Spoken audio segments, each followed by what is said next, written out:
இந்த வீடியோவில் நம்ம வெற்றியின் ரகசியம் என்னன்னு பார்ப்போம். அதுக்கு முன்னாடி நம்ம தெரிஞ்சுக்க வேண்டிய சில விஷயங்களை பார்த்துட்டு அப்புறம் வெற்றியின் ரகசியம் என்னன்றதை நம்ம பார்ப்போம். இந்த உலகத்தில் யாரெல்லாம் வெற்றியாகவும் சந்தோஷமாகவும் வாழறாங்களோ அவங்கள தான் அறிவுள்ளவங்கன்னு சொல்கிறாங்க. அப்படின்னா வெற்றி அடையாதவங்களாம் முட்டாளான்னு கேட்டிங்கன்னா அப்படி எதுவும் இல்லை. வெற்றி என்பது ஒருவருக்கு கிடைக்கும் வாய்ப்புகளையும் கால சூழ்நிலையும் பொறுத்தும், கிடைத்த வாய்ப்புகளை எப்படி நம்ம பயன்படுத்துகிறோன்றதை பொறுத்து அவர்களுடைய வெற்றி நிர்ணயிக்கப்படுது. சரிங்க, வாழ்க்கையில் எல்லாரும் கண்டிப்பாக வெற்றி அடையணுமா அப்படின்னு கேட்டிங்கன்னா அப்படி எதுவும் இல்லை. ஆனால் கண்டிப்பாக எல்லாராலையும் வெற்றி அடைய முடியும். இன்றைக்கி ஒருத்தவங்க வெற்றி அடைகிறாங்கன்னா அன்றைக்கே நாமும் வெற்றி அடையணும்னு அவசியம் இல்லை. நாளைக்கோ இல்லைன்னா நாளை மறுநாளோ இல்லை 2-3 வருடம் கழித்தோ வெற்றி அடைந்தாலும் அந்த வெற்றி தாங்க. எல்லாருக்கும் வாய்ப்பும் சூழ்நிலையும் ஒரே மாதிரி அமையறதில்ல. அதனால் எல்லாராலையும் ஒரே நேரத்தில் வெற்றி அடைய முடியறதில்ல. சரிங்க, எதை தான் வெற்றின்னு சொல்கிறாங்கன்னு கேட்டிங்கன்னா, வெற்றின்னு சொல்கிறது ஒவ்வொரு மனிதருக்கும் ஒரு விதமாக இருக்கும். ஒருத்தருக்கு அவர் ஒரு வீடு வாங்கினா வெற்றின்னு நினைப்பார், இன்னொருத்தருக்கு கார் வாங்கினா வெற்றின்னு நினைப்பார். மற்றவங்க ஒரு துறையிலையோ அல்லது ஒரு தொழிலையோ வெற்றி அடைஞ்சாங்கன்னா வெற்றின்னு நினைப்பாங்க. உண்மையில் நம்ம எதை வெற்றியை நினைக்கிறோமோ அந்த வெற்றி அடைஞ்சதுக்கப்புறம் நம்ம வாழ்க்கையில் உண்மையான சந்தோஷம் கிடைச்சா மட்டும்தான் அது உண்மையான வெற்றியாக இருக்க முடியும்.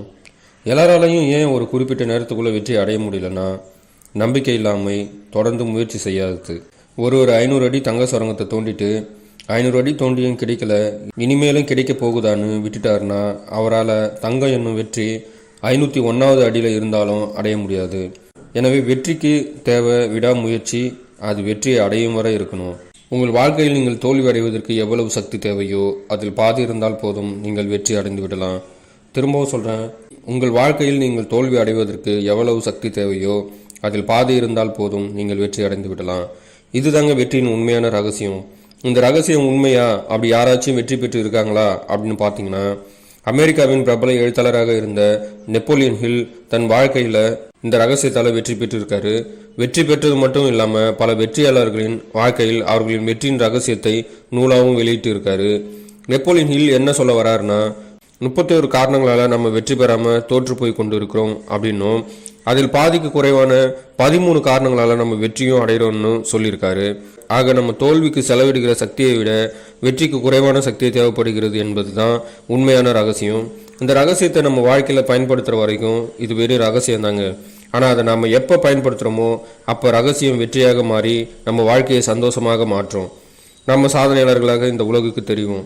இதற்கு முக்கிய காரணம் நம் வெற்றி என்னும் எண்ணங்கள், அந்த எண்ணத்தை விடாமல் துரத்துவது, அந்த எண்ணம் செயலாக மாற விடாமுயற்சி செய்வது, எந்த நிலையிலும் தன்னம்பிக்கையாக இருப்பது, இதுதாங்க அந்த வெற்றியின் ரகசியத்தை நோக்கி நம்மளை நகர்த்துகிற செயல்கள்.